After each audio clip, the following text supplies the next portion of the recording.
आप सभी को बहुत बहुत नमस्कार, सबका अभिनंदन है। आज सुबह से अखबारों में जो सुर्खियां आई हुई हैं वो हम सबको एक कहानी बयां करती है। और आज की जो कहानी अखबार सुना रहे हैं वो कहानी एक महाराज और उसके महल की है। एक ऐसा महाराज जो बेशर्म है, एक ऐसा महाराज जिसके केवल महल की रिनोवेशन की कहानी नहीं है, ये पूरे के पूरे उसके आइडियोलॉजी और उसके पार्टी के लोग, उसके पार्टी के सोच के रिनोवेशन की कहानी। ये वो महाराज है जो न जाने कहां से आवाज निकालते थे और कहते थे, मैं कुछ नहीं लूंगा, मैं घर नहीं लूंगा, मैं बंगला नहीं लूंगा, मैं गाड़ी नहीं लूंगा, मैं लाल बत्ती कार नहीं लूंगा, मैं सरकारी गाड़ी नहीं लूंगा, मैं सिक्योरिटी नहीं लूंगा। कुछ नहीं से सब कुछ ले लूंगा जी। ये उस महाराज के रिनोवेशन की कहानी है। केवल महल का रिनोवेशन नहीं हुआ, महाराज के मानसिकता का रिनोवेशन, कि किस प्रकार से कुछ नहीं लूंगा जी से सब कुछ लूट लूंगा, कुछ नहीं छोड़ूंगा। ये जो परिवर्तन हुआ है, ये उस महाराज की कहानी आज हम बयां करने वाले हैं। याद करिए, दुबले पतले से वो महाराज, डबल एक्सेल का शर्ट और उसके ऊपर ये कलम, जिस कलम में केवल एक बार ही रिफिल भरा गया था। जब 2013 में महाराज ने ये दस्तावेज साइन किए थे, एफिडेविट दिया था, ये महाराज का दस्तावेज एफिडेविट है, एक ही बार इस कलम में रिफिल भरा गया है। आज तक उस कलम में रिफिल नहीं है, वो कलम केवल कपड़े में लगा रहता है, क्योंकि हस्ताक्षर तो मंत्री करते हैं। भ्रष्टाचार का काम करने का काम तो मंत्री करते हैं। महाराज ने एक ही बार हस्ताक्षर किया था और उसमें क्या लिखा था? उसमें लिखा था, मैं शपथ लेता हूं, मैं लाल बत्ती की गाड़ी नहीं लूंगा, मैं शपथ लेता हूं, मैं अपने लिए अनावश्यक सुरक्षा नहीं लूंगा। सुरक्षा बल नेताओं की सुरक्षा के लिए नहीं है, बल्कि आम आदमी की सुरक्षा के लिए होनी चाहिए। नेता को आम आदमी से ज्यादा सुरक्षा नहीं होनी चाहिए। मैं शपथ लेता हूं, मैं बड़ा बंगला नहीं लूंगा, आम आदमी की तरह सामान्य घर में रहूंगा। और बहुत सारी शपथ ली है, एक ही बार कलम का इस्तेमाल करके हस्ताक्षर किया था। महाराज ने शपथ किया था कि मैं शपथ करता हूं, मैं घर नहीं लूंगा। आपको मैं वीडियो भी दिखाऊंगा जिसमें महाराज अरविंद केजरीवाल कह रहे हैं, मैं क्यों घर लूंगा जी, मेरे तो अभी जिस घर में रहता हूं उसमें तो 4-5 कमरे हैं, मैं 4-5 कमरे में ही रहूंगा और सरकार में भी आऊंगा तो 4-5 कमरे से ज्यादा कमरे नहीं लूंगा। और मैं सरकार से भी निवेदन करता हूं कि एक छोटा सा घर मुझे दिया जाए, मुझे कोई बंगला नहीं दिया जाए, मुझे कोई गाड़ी नहीं दी जाए, और ये जो सरकार ने मुझे आवंटित किया है घर, इस घर को सरकार वापस ले ले। इस प्रकार की बातें करते थे। और आज मैं उस महाराज की हवस जो ऐसो आराम के लिए है, ऐसो आराम के लिए जो इस महाराज की हवस है, उसके हवस की कहानी सुनाऊंगा कि पैसे और ऐशो आराम के लिए किस प्रकार का इसका हवस है। मीडिया ने बताया है कि 45 करोड़ रुपए खर्च करके अरविंद केजरीवाल जी की जो सरकारी बंगला है उसका रिनोवेशन किया गया है। 45 crore rupees have been spent for the renovation of the bungalow of mister Arvind Kejriwal. इस 45 करोड़ रुपए को अगर हम देखें कि किस प्रकार से खर्च किया गया है, जो सिविल लाइन में उनका सरकारी बंगलो है, फ्लैग स्टाफ रोड में, आपको जान के आश्चर्य होगा। इसमें पर्दे की एक कहानी है, इसमें टाइल्स की एक कहानी है, इसमें मेटल फिटिंग्स की एक कहानी है, इसमें किचन की अपनी एक कहानी है। और ये सारे पर्दे, फिटिंग्स, इलेक्ट्रिकल लाइटिंग्स, टाइल्स, ये चिल्ला चिल्ला कर कह रहे हैं कि we are of the most superior quality, हम सबसे सुपीरियर क्वालिटी के हैं। और आज मैं आपके सामने वो दस्तावेज, तमाम दस्तावेज दिखा रहा हूं, जो दस्तावेज महाराज अरविंद केजरीवाल जी के घर की रिनोवेशन की कहानी को बयां करते हैं। आप ध्यान से इन दस्तावेजों को देखें। इन दस्तावेजों में एक एक पर्दे के रकम को, एक एक गैजेट के रकम को बयां किया गया है। एक एक टाइल्स कहां से किस देश से मंगाई गई, उसकी कहानी इस दस्तावेज में मौजूद है। और मैं दस्तावेज के कुछ अंश, दस्तावेज तो बड़े हैं, कुछ अंश आपको दिखाऊंगा। आप देखिए इसमें क्या लिखा हुआ है। Superior quality tiles, superior quality ornamental work, superior quality flooring, सब कुछ सुपीरियर क्वालिटी। इंफीरियर नहीं होना चाहिए जी। ये इंफीरियर क्वालिटी तो आम आदमी की कहानी है। मैं तो महाराज हूं, सब कुछ सुपीरियर होना चाहिए। किचन के रिनोवेशन के लिए किस प्रकार करोड़ों के खर्च हो रहे हैं, वह भी इसमें बयां किया गया है कि केवल किचन के लिए कितने करोड़ों के खर्च है। अब मैं आपके सामने एक एक करके कहानी बयां करूंगा। पर्दे की कहानी। पर्दे में रहने दो, पर्दा ना उठाओ। पर्दे में रहने दो, पर्दा ना उठाओ। पर्दा जो उठ गया तो भेद खुल जाएगा। मगर मैं धन्यवाद देता हूं मीडिया का, पर्दा आखिरकार उठ ही गया। और एक एक पर्दा ये 8-8 लाख रुपए के 23 पर्दे, 23 पर्दों का ऑर्डर दिया गया। 8 पर्दे लगा दिए गए, 15 पर्दे बाकी है। मुझे तो ये प्रेस कॉन्फ्रेंस करते हुए भी बड़ा अजीब लग रहा है कि पर्दों के ऊपर प्रेस कॉन्फ्रेंस हो रहा है। अगर पर्दे भी तो कोई साधारण पर्दे नहीं है, महाराज के पर्दे। पहला पर्दा, उसका रकम लिखिए आप, 5,05,087 रुपीज, ये पहला पर्दा। दूसरा पर्दा 6,22,340 रुपया का है। तीसरा पर्दा 5,59,162 रुपीज। चौथा पर्दा, और ये सबसे महंगा पर्दा है, 7,94,062 रुपए का। 7,94,000, गलती से मैंने 62 बोल दिया, 71, मतलब कुल मिलाकर के ये एक पर्दा लगभग 8 लाख रुपए का है, सबसे महंगा पर्दा। पांचवा पर्दा 3,57,291 रुपीज। छठा पर्दा 5,84,594 रुपीज। सातवां पर्दा 6,09,13 रुपया का।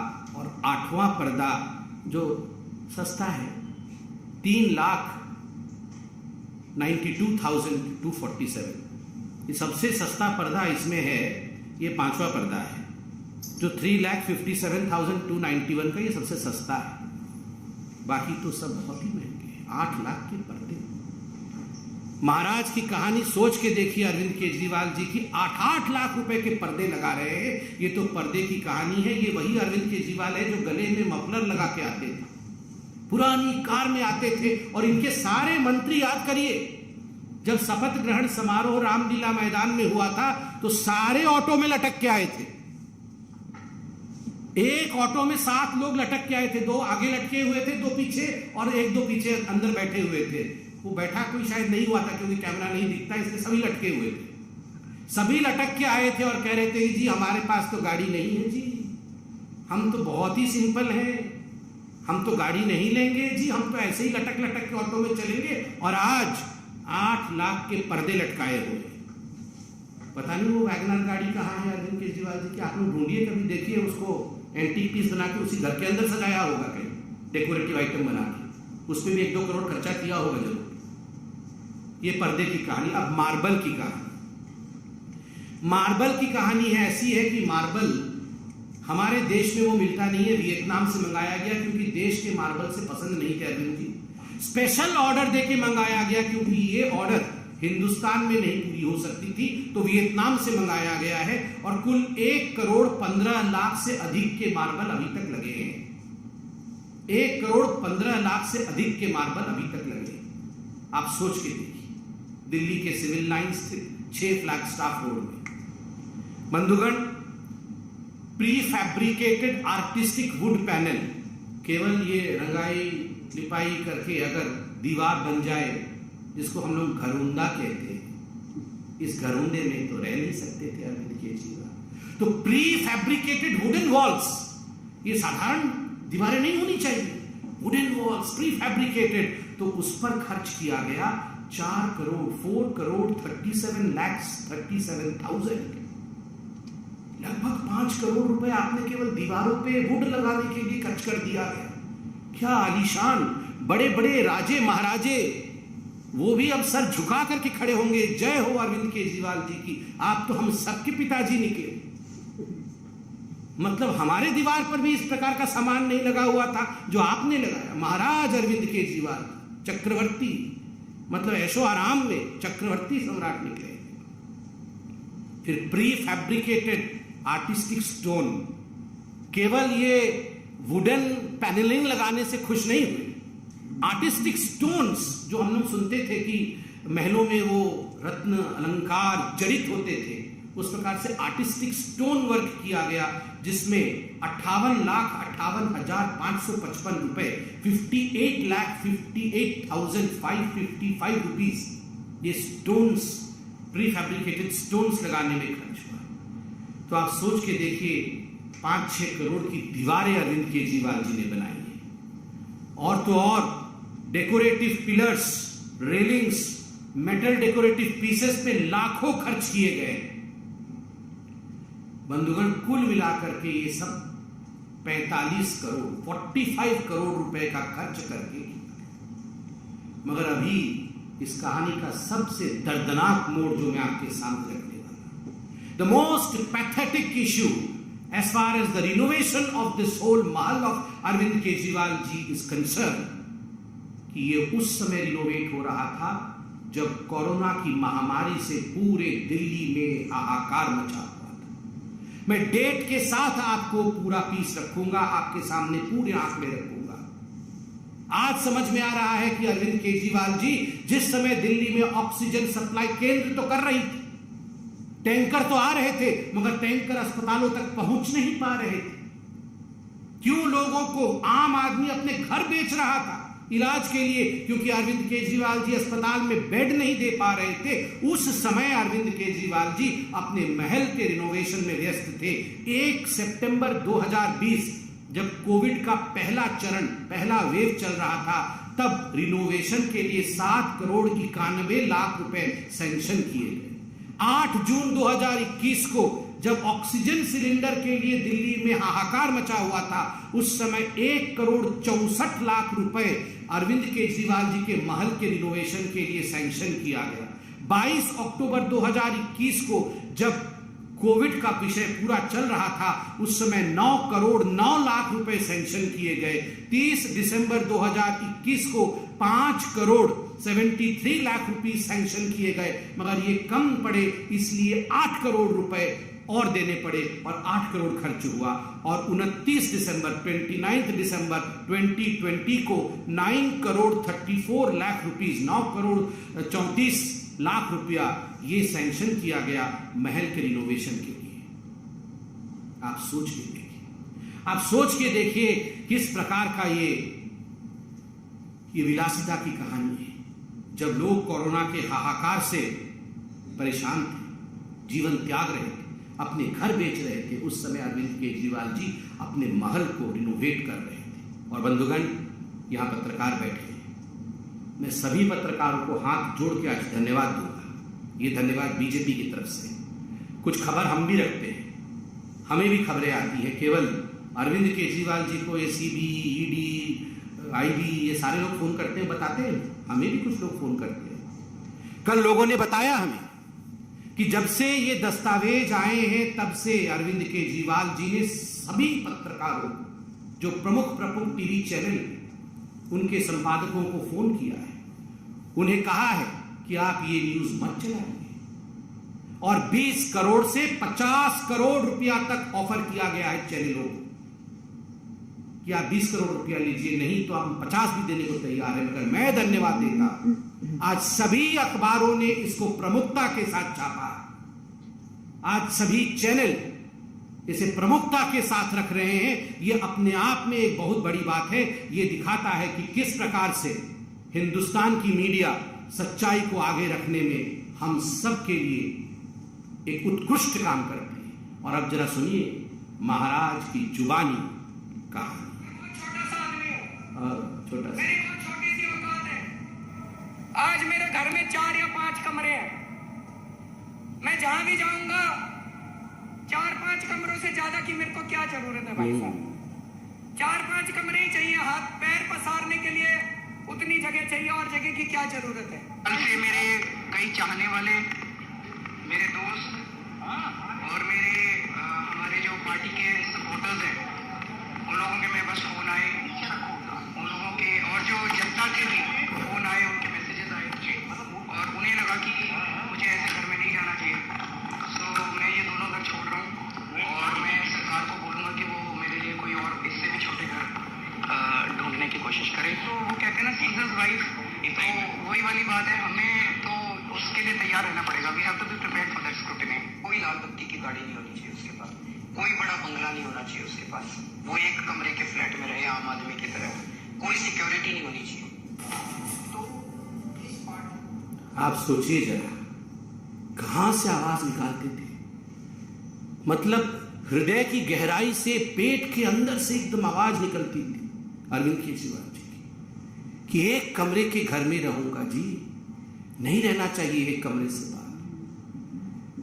मैं तो सिर्फ उतना ही, मुझे उतना ही स्थान चाहिए, पैर पसार लूं बस, मेरा पैर बस दीवार से ना लगे, दीवार और पैर के बीच में इतनी जगह होनी चाहिए, बस उतना ही जगह चाहिए। कहां से ये आवाज निकालते थे और कहां से कहां पहुंच गए।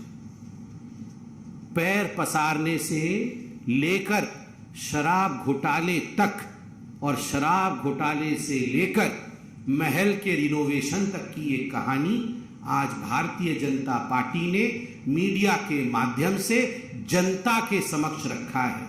जनता, ये है महाराज अरविंद केजरीवाल और उनके महल के भ्रष्टाचार की कहानी। आप जरूर इसे देखें, जानें और महाराज को परखें और पहचानें। धन्यवाद। जब से टाइम्स ऑफ भारत ने ऑपरेशन सीज महल दिखाया है, आम आदमी पार्टी की तरफ से इस पर कोई वाजिब जवाब तो नहीं आया, लेकिन वो कह रहे हैं कि प्रधानमंत्री का 500 करोड़ का घर बन रहा है, उनके यहाँ रेनोवेशन हो रहा है, तो वो तुलना कर रहे हैं कि प्रधानमंत्री का भी तो बन रहा है। देखिए, मैं बड़े स्पष्ट रूप से कहना चाहता हूं, पहले तो टाइम्स ऑफ भारत का बहुत बहुत धन्यवाद। आपने जिस प्रकार से इस पूरे विषय को उठाया है, दस्तावेजों के साथ, वैज्ञानिक दृष्टिकोण के साथ इस पूरे विषय की आलोचना करके इसके सच्चाई का उजागर किया है, यह मुझे लगता है प्रलोभनों के बावजूद, बहुत प्रलोभन दिए गए होंगे, यह हमें भी पता चल रहा है, यह दिखाता है कि एक सच्चाई के साथ पत्रकारिता आगे बढ़ी है। दूसरी बात है, स्वाभाविक है अरविंद केजरीवाल जी और आम आदमी पार्टी, उनके पास कोई जवाब नहीं होगा तो वो इसी प्रकार का जवाब देंगे कि प्रधानमंत्री गाड़ी में क्यों चलते हैं, प्रधानमंत्री घर में क्यों रहते हैं, ये सेंट्रल विस्ता क्यों बनता है, ये इसी प्रकार का जवाब देंगे। सेंट्रल विस्ता किसी की प्रॉपर्टी नहीं है, सेंट्रल विस्ता देश की प्रॉपर्टी है, ये हमारी देश की शान है। और अरविंद केजरीवाल वो व्यक्ति हैं जिन्होंने बच्चों की कसम खाई थी, जिन्होंने ये कहा था कि हम एक कमरे में रहेंगे। मैंने आपको सुनाया, हम राजनीति बदलने आए। जो राजनीति बदलने आते हैं वो 8 लाख के पर्दे के तले छुप के नहीं रहते हैं, वो 45 करोड़ का महल नहीं बनाते हैं। बहुत बहुत धन्यवाद।